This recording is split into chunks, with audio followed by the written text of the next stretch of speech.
very important thing is that this fish, doesn't matter if it is sardines or tuna, you should take a look for the ones that are in oil. It's very important. And why? We're gonna show you right now.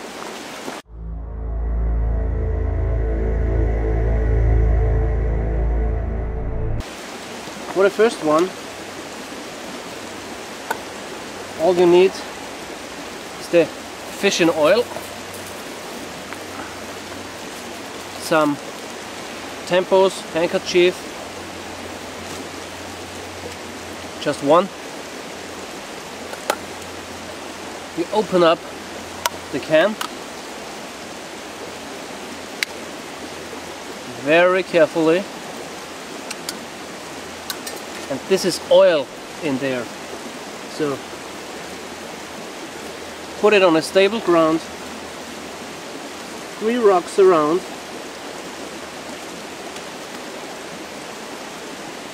get your handkerchief, place it right into the can.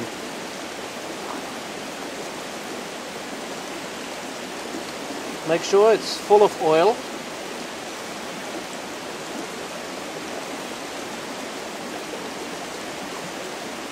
You can also use toilet paper, something like this. Get it good oiled up. Cover the whole can with this handkerchief. Find yourself a small little tip.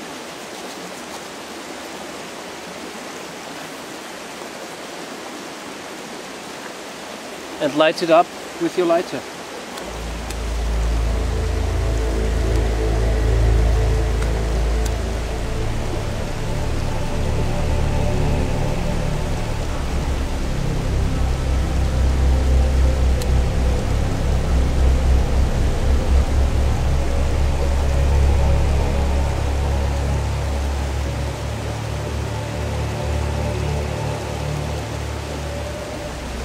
And once this is on fire,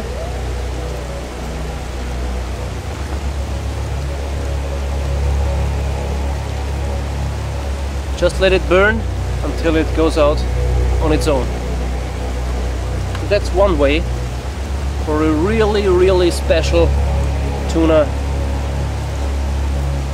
gourmet food. I've collected some of this river water, which is right behind us, and you can use the tuna while this tuna is cooking.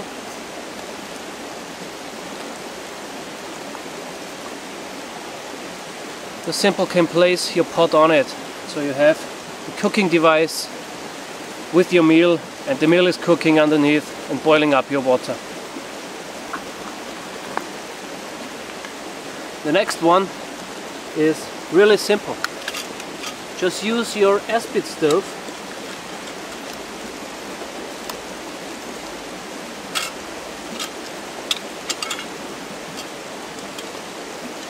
and you have seen this on one of my videos. I have some sort of windscreen and a metal plate for underneath. Built my own for this aspid stove. And make sure you unwrap those things. I've seen people trying to lit this up with the package still on. So break it open, put it in the middle,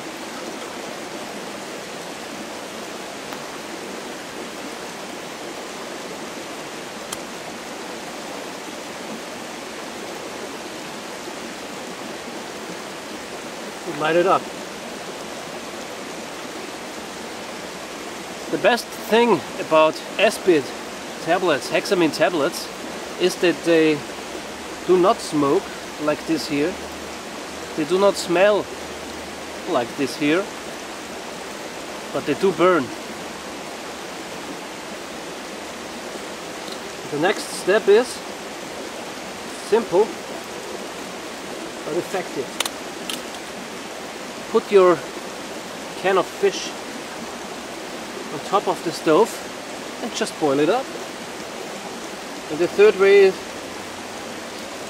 is eating the fish like it is, cold from the can, and drink the oil, which is very important because oil has a lot of nutrition in it, a lot of vitamins, a lot of everything. Oil is very, very good.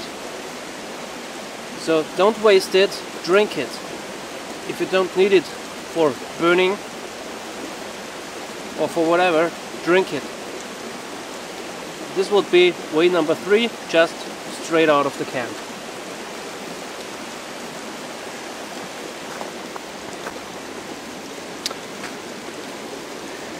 When you are in the woods, you don't have to bring utensils with you because you can easily make some chopsticks of wood that is non-poisonous and growing all around you.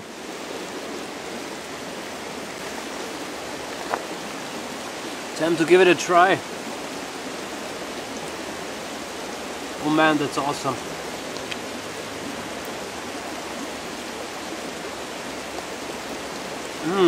Wonderful. So guys, coffee is done. The tuna still burning, but not that long to go. And we now let cool down the coffee a bit. Enjoy our tuna, and we're back on the move. So when the tuna is burnt down on its own or is near to going out, you just get rid of this handkerchief that is soaked of oil.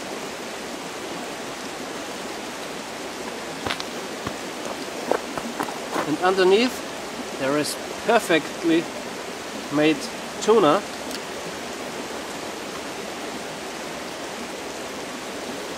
that is warm, baked, soft,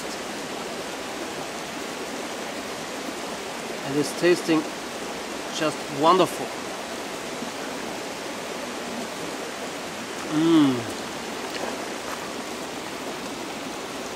It's like a grilled tuna. It's a beautiful taste.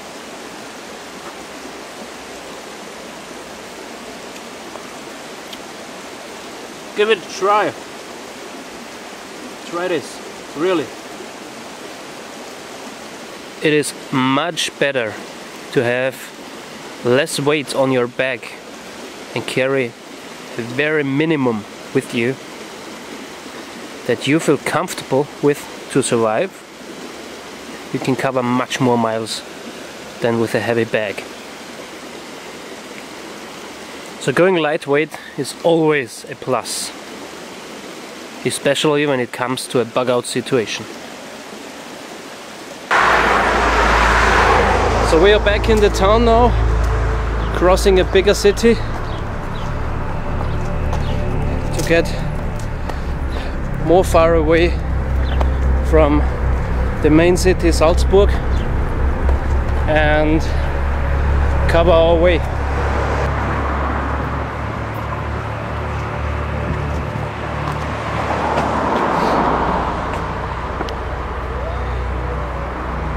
Can you see this?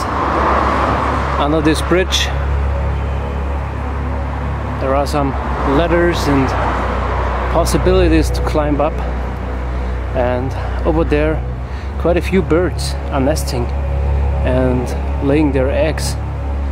So over there you may find some bird's eggs, which is great survival food. But we have found enough to eat, so let's carry on.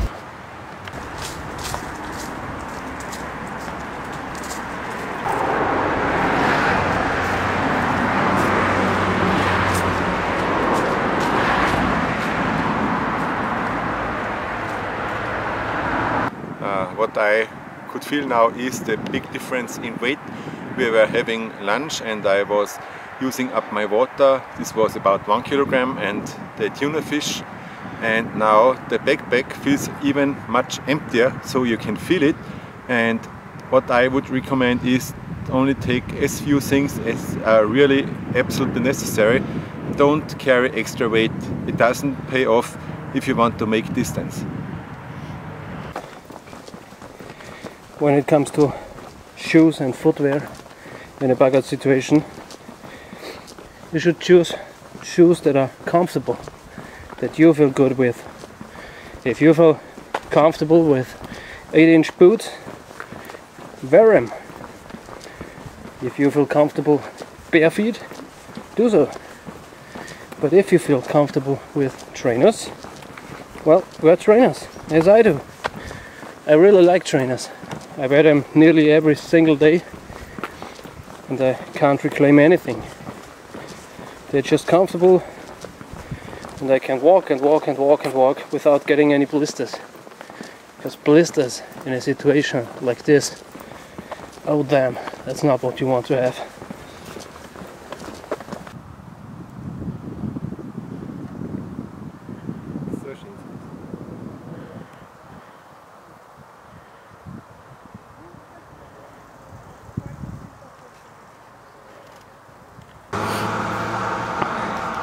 Along the road in Austria you will find quite a few of those maps standing around and showing you the right way.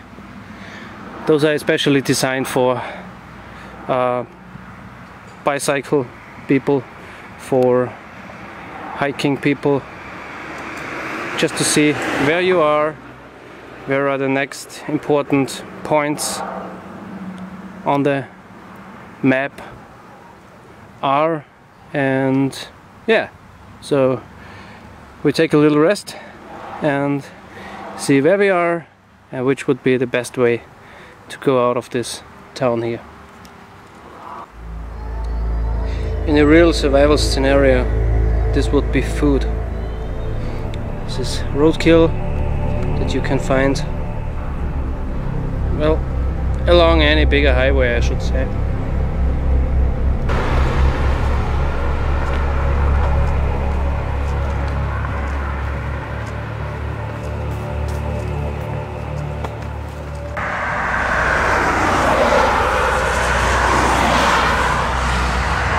So directly beside the street there is a little stream,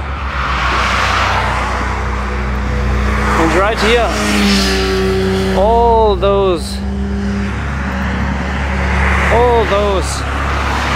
with this, in summertime they are bright purple colored, but if you take the one leaf and crush it in your fingers, smell it. Oh man, that's intense.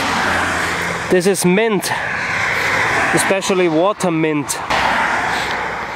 Water mint is good. It's edible like every other mint, like spearmint, peppermint, whatever.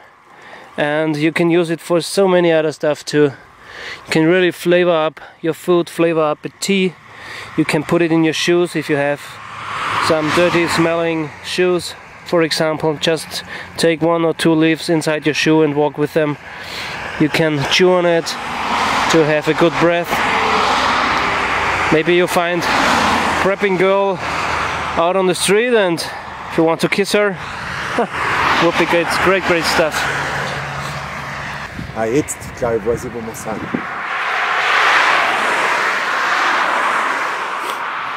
So if you take a closer look beside the streets, on the road, wherever you go, even around your house, you will find a lot of edible plants, a lot of good thing that is readily available when you need it in a bug out situation. Well, we have to cover some miles more, not finished our 16 miles hiked yet, but we are on the move. Down there in the distance you can see our next landmark that we try to reach, but over this street we can't walk, so we have to go this way up the hill and behind. So not the direct route, but a little bit offset, And this offset is good in an urban survival scenario because most of the people are traveling the main roads, and you can avoid and of course hide from them, maybe in the forest over there. But even when you go on small streets like this, you are on the right side.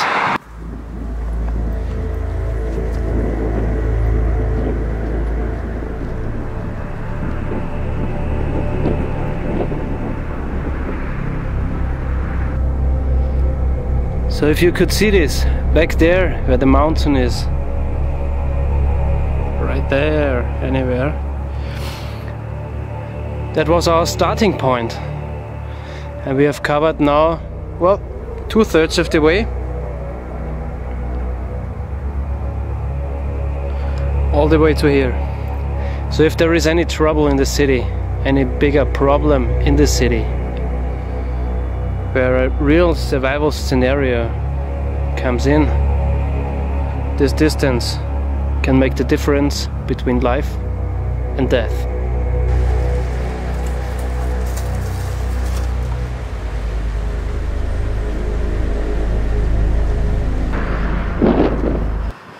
Well guys, after a few hours we have made it 25 kilometers with our bug out bag to check out if the gear is properly built and selected, if the bag is fitting right. And 25 kilometers or 16 miles are not that far away. In a real bug out situation you may have to go much further. And down there where the houses are, it's our target. And yeah, we are back. We've made it. So now it's your turn to try out your own bug out bag. Go out, train with your gear, train walking some miles, cover some miles, and see if it is properly built, or if you have to include some gear, or if you have to get rid of some gear. Doesn't matter, but try it out, because when it is real SHTF, you should be on the right side and know your gear, know your bag, and know that it is working for you. So I hope you enjoyed this video series about urban survival. See you soon in the next one. Mike from the Survivalschule.at together with Steven. Hi. Have a good one.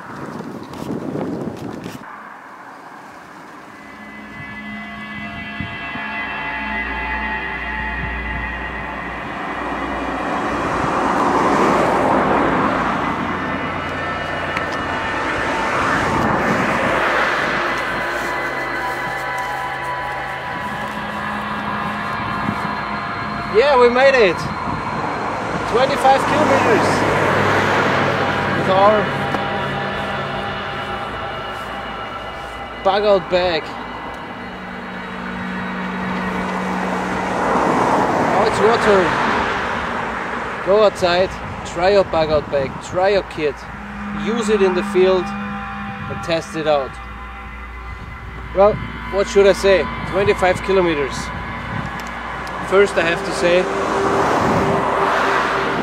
you really feel the backpack when you're not used to it. Having this amount of weight always on your back, you really feel it in your shoulders and your feet. There are two ways to get rid of. First one would be lighten up your kit. Second one would be train yourself. But that's just for me. Steven? Yeah, it's the same to me. I would like to get rid of some weight and we need more practice, and I would like to see how it is if I train a little bit more and go the same distance with fewer weight and see if there is a significant difference.